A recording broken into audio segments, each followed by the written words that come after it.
एक 14 साल का बेटा अपने ही बाप को कमरे में बंद कर पेट्रोल छिड़क कर जिंदा जला देता है, आग लगा देता है। यह खबर जब सोशल मीडिया के माध्यम से लोगों तक पहुंचती है तो सब लोग सोचने पे मजबूर हो जाते हैं कि एक बेटा अपने ही बाप को जिंदा क्यों जला दिया। सब लोग ये जानने की कोशिश करते हैं कि वजह क्या है। दोस्तों, जो वजह निकल कर सामने आती है उस वजह के बारे में जानकर सभी लोगों के रोंगटे खड़े हो जाते हैं।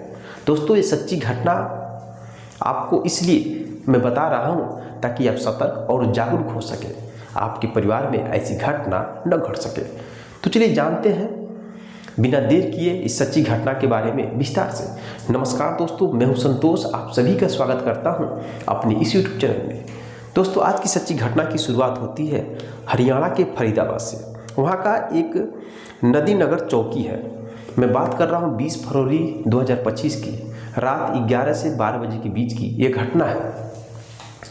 एक व्यक्ति जिसका नाम आलम अंसारी होता है, अचानक उसके कमरे में आग लग जाती है। आग लगने के बाद उस मकान का जो मालिक है उसका नाम होता है रियाजुद्दीन।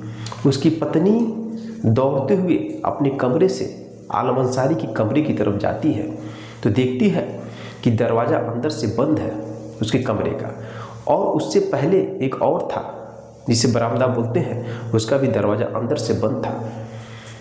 अब दरवाज़ा खोलने की कोशिश करती है लेकिन दरवाज़ा अंदर से लॉक था। जंगले से देखती है मकान मालिक की पत्नी तो उस आलम अंसारी का जो 14 साल का बेटा है वो अपने पिता के कमरे से बाहर है और अंदर आग लगा हुआ है। अब तुरंत वो 14 साल का लड़का दरवाज़ा खोलकर और रात पे ही फरार हो जाता है। जब तक मगर मालिक की पत्नी पुलिस को फोन करे, जब तक कोई आए, आग बुझाने वाले लोग आए, तब तक वह व्यक्ति जलकर खाक हो चुका था। चूँकि जो आलम अंसारी था वह कपड़े की बिजनेस करता था फेरी लगाकर, तो उसमें कपड़े भी रखे गए थे। सभी कपड़े जल रहे थे, उसी में वह चीख रहा था, चिल्ला रहा था। अब उसी आग की लपेट में उसका पिता जलकर खाक हो गया। सुबह होता है, काफ़ी लोग आते हैं, नज़ारा देखकर दंग रह जाते हैं। अब सब लोग यही गेस करते हैं कि उसका लड़का ही लग रहा है अपने बाप को जिंदा जलाया है। लेकिन ये सोचने से पहले लोग सोचेंगे कि एक लड़का 14 साल का अपने बाप को साथ ऐसा कैसे कर सकता है। कोई कहता है कि शायद आग लग गया हो सोते समय, लेकिन जो मकान मालिक की पत्नी है वह देखी थी कि लड़का वहाँ से दरवाज़ा खोलकर भागा था।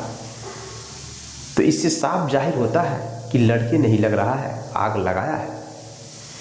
अब पुलिस पूरी तरह से जांच पड़ताल करती है। दोस्तों, जो आलम अंसारी होते हैं उनके एक और बेटा होता है जो दिल्ली में जॉब करता है, अब्दुल कलाम नाम होता है। पुलिस छानबीन करती हुई मालूम चलता है कि जो आलम अंसारी वो मिर्ज़ापुर के रहने वाले होते हैं और यहाँ पर आकर हरियाणा के फरीदाबाद में रहकर एक कमरा भाड़े पे लिए थे और कपड़ा बेचते थे फेरी लगाकर। अब जब उसके बेटे, जो बड़े बेटे अब्दुल कलाम है, उसके पास फ़ोन जाता है कि तुम्हारा जो छोटा भाई 14 साल का जो आलम है वही तुम्हारे पिता को मारा है जिंदा जलाकर। अब बड़े बेटे के पास उसका छोटा भाई गया था आलम। अब पुलिस के पास फ़ोन करता है बड़ा बेटा कि मेरा छोटा भाई मेरे पास भागकर आया हुआ है, आप लोग आकर गिरफ्तार करिए। अब वहाँ के जो नदी चौकी के इंचार्ज होते हैं वो पहुँचते हैं और उसके छोटे भाई यानी कि आलम को गिरफ्तार किया जाता है। गिरफ्तार करने के बाद अब पूछताछ किया जाता है कि बताओ तुमने अपने बाप को जिंदा क्यों जलाया। दोस्तों, अब वो 14 साल का लड़का कहता है कि मेरे पिता मुझे बार बार दबाव बनाते थे पढ़ने के लिए, ट्यूशन भेजते थे पढ़ने के लिए, मदरसा भेजते थे पढ़ने के लिए, और जब भी कभी पैसा मांगता था तो मुझे मारते थे, पीटते थे। एक दिन मुझे पैसे की ज़रूरत थी, मैंने पैसे उनके पर्स से चोरी कर लिए। अब उन्हें जब मालूम चला कि मैंने ही चोरी किया है तो मुझे बहुत मारे पीटे। इसी वजह से मुझे बहुत गुस्सा आया अपने पिता पर और मैं रात में 11 से 11 बजे के बीच में मैं पेट्रोल लाया था किसी काम के लिए, और उसी पेट्रोल से पूरे कमरे में गिरा करके, कपड़ों पे गिरा करके आग लगा दिया, दरवाज़ा बंद कर दिया। मेरे पिता चीखते थे, चिल्लाते थे, तड़प रहे थे, मर रहे थे, जल रहे थे, लेकिन मुझे दया नहीं आ रहा था, मुझे सुकून मिल रहा था। अब दोस्तों, यह बात जब लोगों को मालूम चलता है कि एक बेटे ने अपने बाप को इतनी सी छोटी सी बात के लिए जिंदा जला दिया, वह बाप जो बेटे को पाल पोस कर बड़ा करता है, उसे सफल बनाने में अपनी पूरा खून पसीना लगा देता है, और वही बेटा इतनी सी छोटी सी बात के लिए अपने बाप को जिंदा जला दिया, वो भी पेट्रोल फेंक कर, तो सब लोग सोचने पे मजबूर हो जाते हैं। दोस्तों, अब आप ही बताइए कि उस 14 साल के लड़के के साथ क्या होना चाहिए।